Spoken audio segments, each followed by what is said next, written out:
All right, we're back with another Pick'em video. It is Monday, March 10th in the NBA. We have a 12-game slate, so definitely a lot of plays I'm liking out there. We're going to be talking about probably 4 or 5 official picks today, so definitely stay tuned for that. If you're new around here, we do go over the injury news. There's a ton of them, like always, and there's also a bunch of teams on a back-to-back, so just keep that in mind before you place a whole bunch of bets down. You want to know who's playing, who's not in the back-to-back sets, because some guys lose a lot of minutes on back-to-back sets. We're also going to go over the recap of the last video we had. I never really upload on Sundays. I don't really love betting on Sundays. I feel like it's like the most unpredictable day of the week in terms of sports. That goes for baseball as well. But yeah, let's get into the plays. If you're new around here, go ahead and subscribe. Leave the video a like, comment something down below. When you do that, it does tell YouTube to push this video out a little bit more. So let's just get into the recap. We'll talk about the injury news, and then we'll talk about some plays. All right, so going into the recap of Saturday's video, we had 3 official picks. Now, the leans did come through for us, but those 3 official picks ended up going 1 and 2. What happened here was Damian Lillard under 3.5 three-pointers made. He just hates us. We've gone to him 3 times now on this three-pointers line, and he's done the opposite every single time. The first 2 were over lines, didn't get there. This one was an underline and a really good matchup for the under. He ended up hitting a three-pointer with a minute left. It was a crazy 3. Go look it up. Franz was all over him, and it was like a step-back 3. I thought his foot was on the line when I was watching it, but no, he ended up hitting that 4th three-pointer. I still like the read on that one. A read maybe I don't like is the Trae Young over 14.5 rebounds and assists. He did leave this game with an injury at some point, but did return pretty quickly after that. Got a decent amount of minutes, maybe just a bad read overall. But the good read of the night was Derek White over the block. He got that early in the first quarter, and it was on LeBron James, which I was kind of joking about. But yeah, playoff-type atmosphere. Derek White blocks lines, always going to be something I'm looking into, especially if we're getting decent value, which we did on that last one. For the leans, Josh Giddey over 15.5 rebounds and assists. He continues to crush it without Ayo Dosunmu in the lineup. Vucevic is back, so I wouldn't maybe go to it today. And also, he's kind of due to miss this line. But he's been scoring really well. He had like 26 points in that game as well. So yeah, Giddey continues to be a wagon there. And then another plus money lean we had was Giannis under his 5.5 assists. He only had 4. So decent reads overall in terms of the entire video, but the official picks only end up coming 1 and 2. And then I will point out the DG Fantasy Slip of the Day. This is the second time we've done it, and we've literally only missed one thing on this. It came through for us. So 6x over there if you did tail this. But the reason I'm doing the DG Fantasy Slip of the Day is really just to show you how powerful the tool is. I don't really know much about Counter-Strike at all. I do bet on a decent amount based on market value and getting good plays, and that's what DG Fantasy points out for us. So nice 6x cash.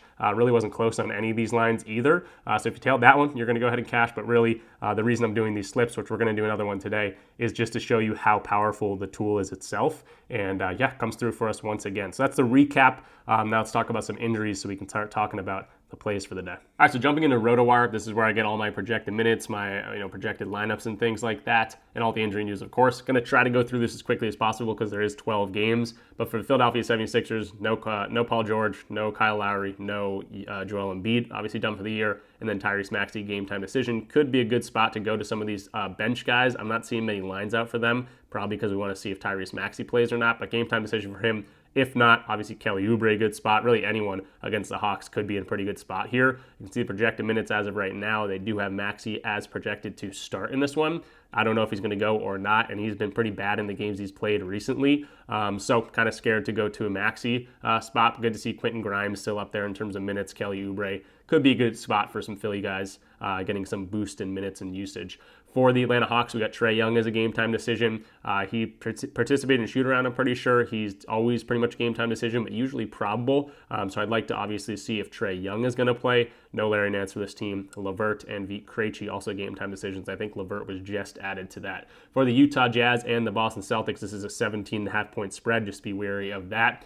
Everyone's a game time decision for this Utah team. I think we're getting, actually, as I speak, we're getting tweets about who's playing right now. I think a bunch of guys just got ruled out. I think Clarkson's out. I'm not really sure. I'm not going to go to this game probably. John Collins, still questionable. Clarkson out.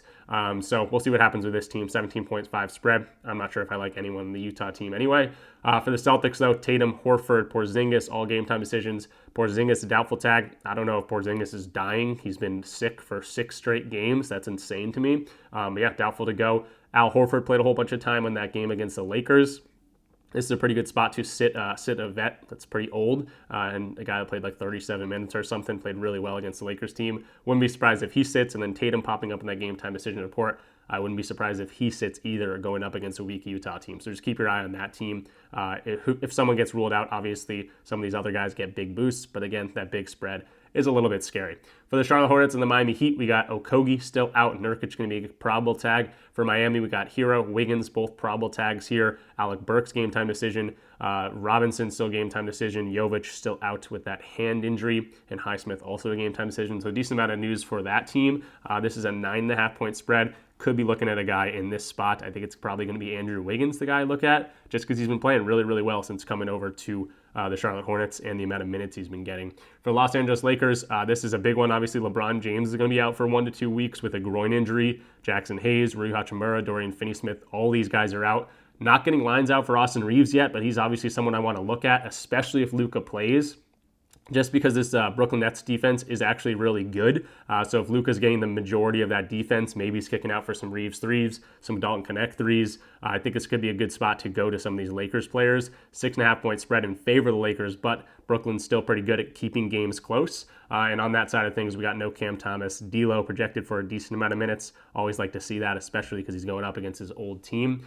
Yeah, something maybe I want to look at more once we get some more Lakers lines. For Washington, Toronto, we got a bunch of injuries. Sadiq Bey, Brogdon, Holmes, Jones, Middleton, and Smart. I do like to see a lot of the new additions to this team are being listed as out. So a guy like Bilal Coulibaly, who we know plays really well with Poole in the lineup and without Kuzma in the lineup. Now we don't get Middleton, we don't get Smart. I think it could be a spot to go back to Coulibaly. You see the projected minutes here with all these injuries. Take this as you may, as guys you might want to be looking at. But this should be a pretty good game in terms of hopefully a close one. The Raptors are obviously tanking. They got a whole bunch of injuries. And the Wizards have won 3 of the last 4 games. So keeping things close is not out of the realm of possibility here. For the Toronto Raptors side of things, no Grady Dick, no Brandon Ingram still. Pirtle's going to be out for this game, Agbaji, but we do have quickly Barrett and Scotty Barnes, so it could be a decent spot to look at some of those guys. The Wizards' defense always very weak. For the Indiana Pacers, Tyrese Halliburton still a game-time decision. McConnell as well. Obviously got to see if Tyrese Halliburton's going to play before I really go to any of these other players. For the Chicago Bulls, Kobe White game-time decision, but probable. Patrick Williams also game-time decision, and Lonzo Ball doubtful for this one. So we've seen this a bunch. The only thing I note is Nikola Vucevic is going to be active in this one. I don't know how many more games he's going to play for the Bulls because he's missed a whole bunch of time, but just keep that in mind. He is back in the lineup. But yeah, pretty good spot to score the ball for some Chicago players. And this game is 241.5. Could be a decent amount of points. For the Orlando Magic, we got no injuries. Very rare on this slate. For the Houston Rockets, Fred VanVleet's going to be a game-time decision. Amin Thompson, unfortunately, twisted his ankle. He's going to miss the next 10 to 14 days. So definitely could be a boost for some of those guys. Tough matchup here. Very low point total, 211.5. So just keep that in mind. I do kind of like an Orlando Magic player I think we're going to talk about today, not named Franz Wagner or Paolo Banchero, so just stay tuned for that. For the Denver Nuggets and the OKC Thunder, this is a back-to-back head-to-head matchup. So these guys played each other yesterday. OKC handled business pretty easily. And then for the Denver side of things, I think a couple guys were game time decisions, but look like it's just Strother and Aaron Gordon's going to be doubtful for this team. So obviously keep that in mind. 9-point spread in favor of OKC, and we saw them win pretty handily yesterday, but tough to beat a team 2 times in a row, especially a team like the Denver Nuggets. So we'll see what happens that one. AJ Mitchell, the only guy out for the Thunder in this one. For the Phoenix Suns and the Memphis Grizzlies, geez, there's so many games. We got Morris and Martin, both game time decisions, nothing too crazy there. So we should get normal minutes from a lot of these other guys. The Suns also now getting closer to that 10th seed with the Mavericks kind of dropping off. So they are definitely playing for something. 38 minutes projected for Booker and Durant.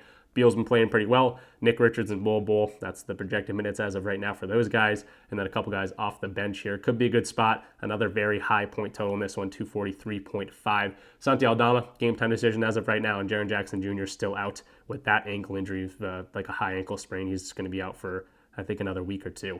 For the Dallas Mavericks side of things, everyone's out. If you're above 6'9" pretty much on this team, you're going to be out. PJ Washington, game time decision. Max Christie, probably going to get a ton of time on the court, 38 projected minutes. Klay Thompson, someone I like to fade, but he's been playing really well. Yeah, it's going to be difficult. The other game they played, they literally had to keep playing everyone because there was no one else to play. So they're dealing with a ton of injuries.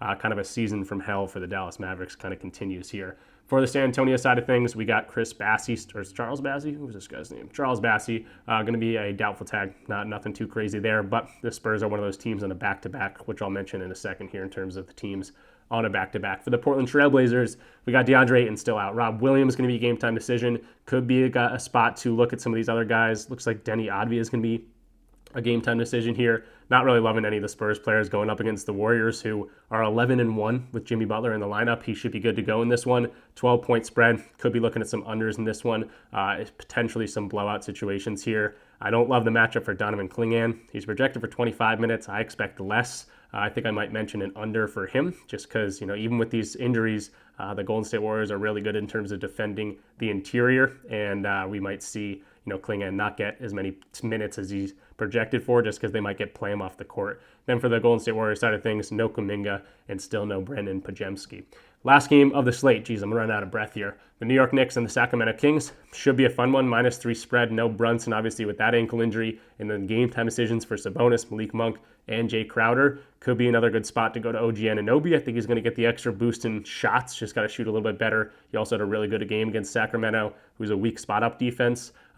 Here's the projected minutes for that team with no Brunson. All these guys are going to get these guys are literally off the board in terms of the amount of minutes they're projected to get. Tibbs is a crazy man. He continues to run their guys through the ground, even with injuries starting to pile up, and we know what happened to them in the playoffs last year. So, ton of injury news. Obviously that's important for the things you want to go to in terms of your betting. You want to know who's going to be on the floor. And then quickly, the teams on a back-to-back, because there is a decent amount of them. The Nuggets and the Thunder, again, they're playing each other. The 76ers, the Suns, the Trailblazers, the Sacramento Kings, San Antonio Spurs, and the Utah Jazz, all on a back-to-back. So even if someone's not on the injury report as of right now, they might go through warm-ups. Someone might get taken off that, especially guys that are game time decisions. Just keep that in mind for some of those dudes.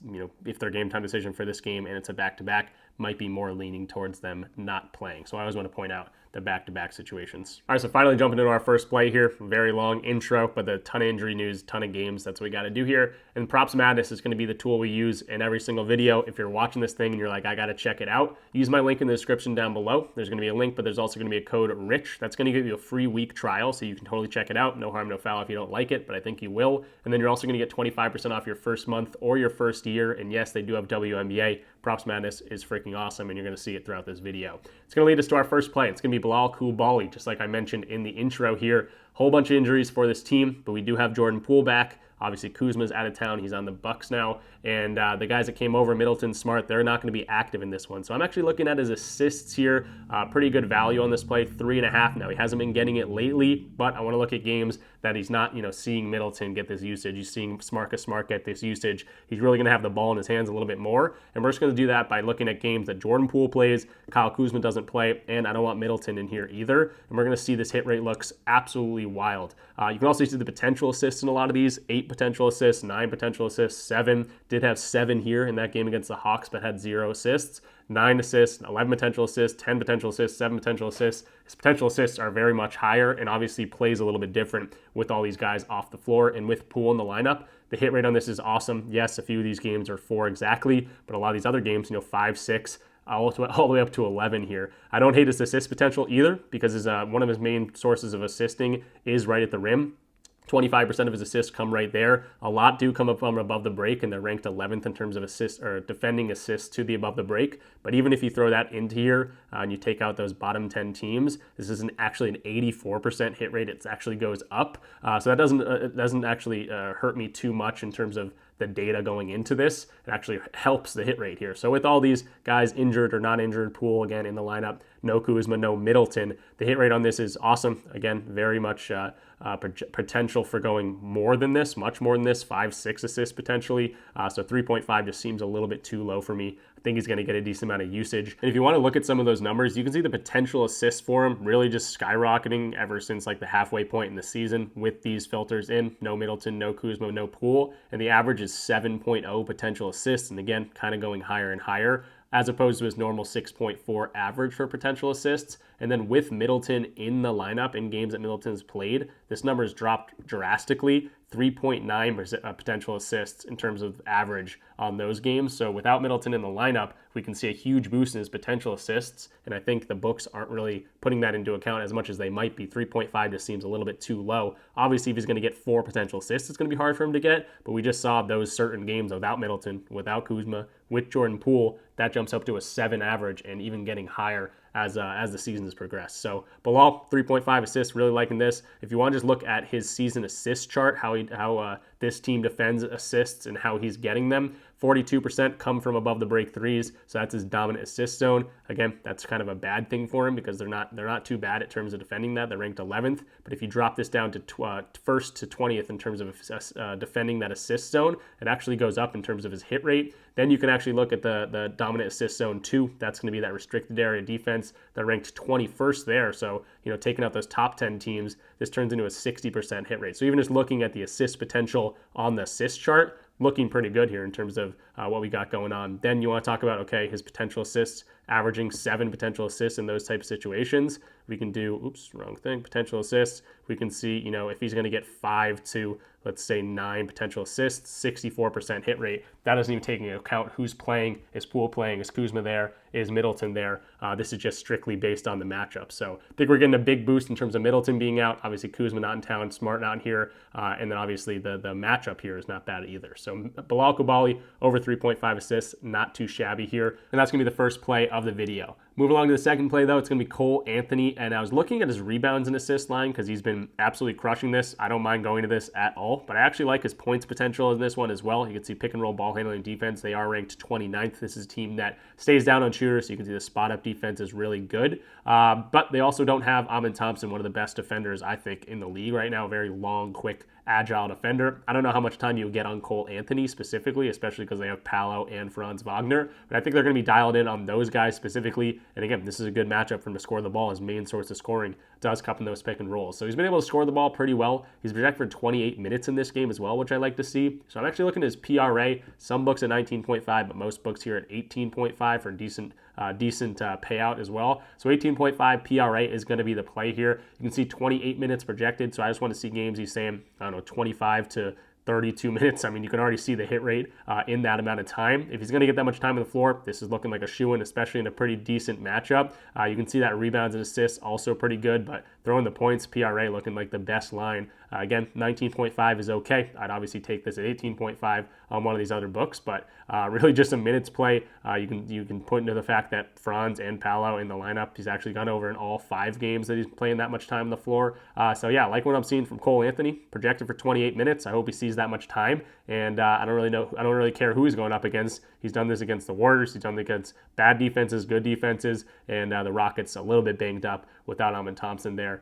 Just takes a little bit of a hit defensively, I would think. But even so, pick and roll ball handling, that's his bread and butter. And Cole Anthony, just get the time on the floor. I think 18.5 PRA, looking pretty good for him. Moving to the next play here, it's going to be Kevin Durant at 5.5 rebounds. I think we're getting decent value on this line. He's been a rebounding beast the last 4 games. Now, before that, wasn't hitting this line very often. But they're in playoff push mode, especially with the Mavericks really struggling. They are going to try to get that 10th seed, and with the amount of money into this team, I think the Suns are pushing as much as they can to get into that play-in spot. That'd be a win in their book after a pretty horrible season. And 5.5 rebounds for a guy that's 7 foot just seems a little bit too low. Pretty much any way you look at this, it's about a 55% hit rate for the entire year, the last 25 games or whatever we're looking at here.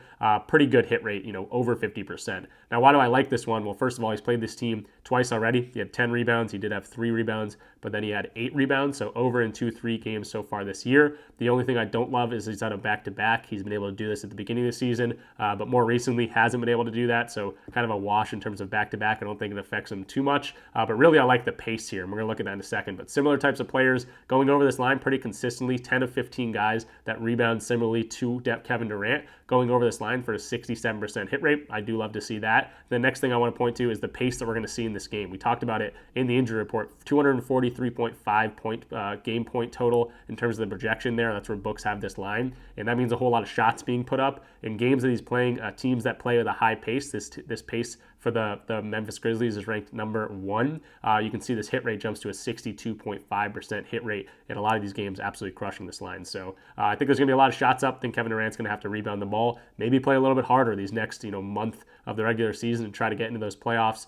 He did play 4 games in the playoffs last year. He went over in 3 of the 4 games. Obviously a ton of minutes on the court. He's projected for 38 minutes in this one. So with a high pace, a lot of shots being put up, Kevin Durant 5.5 just seems a little bit too low, especially considering he's done this in 2 of the 3 games so far this year. So Durant looking pretty low here at 5.5. I'd put a lean in this one at Devin Booker, just because he's been assisting really well lately. This is a pretty good assist potential for him, and you're getting good value on this. This was a lean we did the other day, and he hooked us. But you can see above the break threes, that's where he gets 31% of his assists. Looking pretty good here, and he's had a head-to-head matchup and gone over at all of those. So if you want to maybe parlay, same game parlay type of thing, Devin Booker's assists with Kevin Durant's rebounds, I like that potential as well. And then the other guys for the Memphis Grizzlies side of things, as we're talking about this game, I think Desmond Bane in a really good spot to rebound the ball and also score the ball. Points and rebounds is something I'm looking at, 30.5, another potential lean in this game. So I think there's a lot of value in this one just because there's a bunch of point totals, whether that's rebounding or scoring. Hopefully we see a good one from these two teams. And I think Desmond Bane in a really good spot. The way the Phoenix Suns defend the ball, I think he could score some points and definitely grab some rebounds. He's had some crazy rebound games without Jaren Jackson Jr. in the lineup. The last 5 games, he's like 12, 10, 16 rebounds. So I don't mind the potential for him grabbing some boards in this one either. Moving to the next play here, it's going to be Donovan Clingan, and it's going to be our first under 9.5 points and assists. Now, I talked about it in the injury news when we were breaking down the injuries, and Donovan Clingan in a spot that he could potentially get played off the floor. Now, he's projected for 25 minutes, but I don't think he's going to get that much time. I think he's going to get 22 minutes max, and maybe even less than that in a spot that's really tough for him to score the ball and a team that likes to go small. Donovan Clingan, I don't think in a great spot here to get a whole bunch of time. You can see the last few games, 22 minutes, 22 minutes, 20 minutes, yes, 29 minutes and went over against the Sixers, but then 11 minutes against the Cavs, 28 minutes here. But the hit rate on this has been pretty good, so that doesn't even really matter. The 2 games he went over was he had to play that big body position against Jokic, 31 minutes and 21 minutes in both those games in a pretty good matchup for him. This is just a horrible matchup for him. 85% of his points come right to the rim. Number 1 ranked here, and again, a team that likes to go small. I think he could get played off the floor. If you want to just look at points in the paint, which again, they're ranked number 1 in that position. Points in the paint allowed. We can go to bottom 10 teams. He's literally only gone over this 1 time. And yes, DeAndre Ayton's out of lineup, but we've seen that a few times as well. DeAndre Ayton being out of here, even without Robert Williams in the lineup, he's under in all 4 of those games without Rob Will, without Ayton, and these teams that don't allow a whole bunch of points in the paint. He's maxing out around 22 minutes. I expect that to be the max today, potentially even less. So horrible spot for Clingan. Yes, he can grab 4 putbacks if that happens, but hopefully it doesn't. 9.5 points and assists. I think he's going to stay under today. And then before we jump into our next play, I think it's going to be the last play of the video. I do want to point out Daily Grind Fantasy. Again, one of my favorite tools out there alongside Props Madness. And Daily Grind Fantasy makes it very easy for you to find plays. We've done this in the last 2 videos, a Daily Grind Fantasy slip of the day, but really I just want to show the power of what this tool can do. Any DFS platform that you're on, you can click it, it's integrated with those, and you're going to see the best market value plays out there. If you don't understand what this means, it's pretty much we're buying stocks for a lesser price than what the market is showing. A great example of this is Kel'el Ware's rebounds at 9.5. Now, I would look more into this if I was going to do a video pick on it, but if you're just looking for a mathematical edge, Betr is going to give you a fixed payout on this price. You're going to get minus 120 if you put this into a 5-man over on Betr. Pinnacle's got this at minus 147, minus 146, minus 130, minus 137. All these other books are giving you much worse odds on this Kel'el Ware's under. So it's just pointing out, hey, in terms of market value, Kel'el Ware's under rebounds looking pretty good here. We don't put into a hit rate. We don't put into account hit rates. We don't put into any of that. We just strictly base this off the mathematical advantages and edges that we're getting in terms of the market value. And it's very easy to find plays here. You don't even have to know about the sports. You saw in the intro when I talked about the play that we did last time, it was all Counter-Strike plays, something I'm not very familiar with. And we hit that slip. We hit the 6X I gave out in the last video. So definitely check out DG Fantasy. Use code RICH when signing up. There's also a link in the description down below. When you do that, you get 25% off your first month. If you're someone that doesn't have a whole bunch of time to get plays out in terms of research, just go here, go to your favorite DFS platform, whatever you're looking at, and you can really just take the top plays and you're going to get a mathematical edge. Some of the best professional sports bettors out there strictly bet using EV, and this is an EV expected value tool that makes it very easy and optimized to be able to get quick plays. So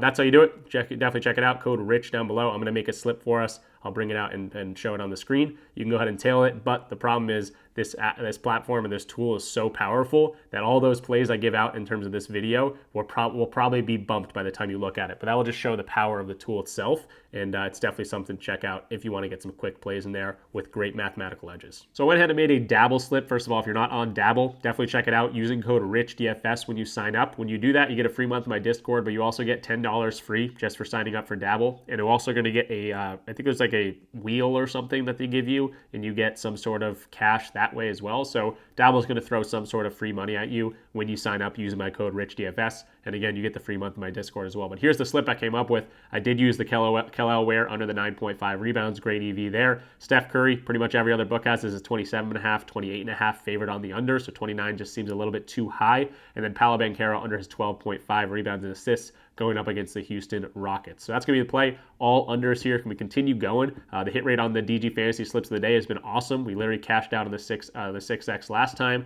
This is our PrizePicks slip we did. We did miss that one guy, but that's the only miss we've had on the DG Fantasy slips of the channel, so of the day. And yeah, I'm going to try to continue to ride it out. DG Fantasy, obviously a very awesome tool, and you can see the power of it right here. So that's going to be a slip. Dabble. Check it out. And that brings us to the last play of the video. It's going to be OG Anunoby 16.5 points. If this sounds familiar, it's because we went to it the other day. We actually went to his 13.5 field goals attempted, and he didn't get his 16.5 points, but I like the volume he's been getting. He's been pretty good other than that one game we did go to him. He didn't come up for us, but he had 15 shots in that one. It's 18 shots, 19 shots, 18 shots, 17 shots. That's the last 5 games. He's been putting it up there, and now he's got a great spot against the spot-up shooting. 31% of his points come from there, and they're ranked dead last, the Sacramento Kings defense is. So love the spot for OG to knock down some threes, even if you want to be looking at the plus money threes at 2.5. I think that's a pretty good spot. He's been knocking them down here. You also look at the head-to-head. He had 4 against these guys, and he also had 33 points against these guys. This is back in January. We got no Brunson in this one either. The 2 games without Brunson, we've seen him go over, and he did go under against the Clippers. That was a game he shot 4 of 15, but the volume is still there. And if you want to look at games he's going up against with these weak spot-up defenses, again, they're ranked 30th there. I'm going to drop out the top 2/3 of the league. Just look at those bottom 10 teams in terms of defending spot-up shooting. This jumps to a 60% hit rate. So with the added volume he's going to get, I think with Brunson off the floor, he's already had pretty good success hitting this line against this team already. And yeah, I think he's going to get there 16.5 points, especially because we went to his points last time and he didn't get there. Typically, it's a pretty good recipe. If you go right back to it, he's going to get it in the next game here. So I'm loving OG, 16.5 points. He's projected for 14.5 field goals attempted today. So just keep that in mind. His field goals should be up. A lot of these games he's missing. You can see 8 field goals attempted in that game, 12 in that game, 6 in that game. So if he's going to get the extra shots, he should be able to get this one in a weak matchup for him. Above the break threes, spot up, and even interiorly, I looked at this, they are ranked 3rd there. If you add in the filter that shows the top 10 defenses in terms of defending that restricted area zone, he's still over this in 62.5, so it doesn't scare me too much. We don't have a head-to-head matchup, or I guess we do have a head-to-head matchup. I've talked about it a few times. We do have a head-to-head matchup. It looks great. Great matchup for him to do this. Brunson out of lineup. I think he should get the volume. OG over 16.5 points. Didn't get there last time, but got the shots. I think he gets it tonight. So that's going to do it for this one. We talked about a whole bunch of different plays, 5 official video picks. I'm not going to show them on the screen just because I already have a whole bunch of other ones already put in there for the Discord. But yeah, the bets we talked about, Bilal Coulibaly over 3.5 assists. We talked about Kevin Durant over his 5.5 rebounds. Cole Anthony over 18.5 PRA, points, rebounds, and assists. Donovan Clingan, our only under for today, under 9.5 points and assists. And then OG Anunoby over the 16.5 points, which was the last one we just talked about. We also talked about a couple of leans. Devin Booker over the 7.5 assists. I think that's a pretty good spot, and it's pretty good value on that play as well. Desmond Bane. Did I say Devin Booker? Yeah, Devin Booker over assists. Desmond Bane over the 30.5 rebounds or points and rebounds. I think that's a good spot. He's been a rebounding machine, but he's also in a great spot to score the ball. And if you put all those guys in the same type of play, it's going to be a little bit correlated. The game should be closer, and if it is closer. All those guys should get a little bit extra time. If you want access to all my plays, definitely check out the links in the description down below. You can sign up just generally if you want to do that, but there's plenty of different ways to get in for free. The way you get in for free is signing up using my code to any of my DFS platform partners. That's PrizePicks, that's Dabble. We talked about a Dabble slip, Betr, Sleeper. They're all listed down below, and they all sometimes have a little bit of a different code. Some of them are Rich, some of them is RichPicks. Dabble's RichDFS. So just make sure you get a screenshot of my code in use. Hit me up in the Discord, the free part of the Discord. Say, hey, use your code. Can I get into the premium part? And I'll say yes, of course. And I'll get you right in that same day, typically. And yeah, there's also a community aspect of it. There's a bunch of other people in there that share their own plays. You can talk about it. I'm in the chat all the time, pretty much. And yeah, we bounce ideas off each other. We celebrate our wins together. We bash players that aren't playing very well. So there's a community aspect on top of it. And it's one of the cheapest out there. So definitely check us out if you enjoyed this content. I always appreciate that. And hop on board with us. Definitely check out Props Madness as well. DG Fantasy, that positive EV tool. It's awesome. And all those good things. So that's going to do it for this one. Leave the video a like. Subscribe if you are new. Comment something down below. I loved reading all those comments. And yeah, big slate. Hopefully a whole bunch of value out there. I'm going to continue to rip out value throughout the next few hours, and hopefully have a good day. So 5-0 day would be great. I'll see you guys in the next one. Thanks for watching. Peace out.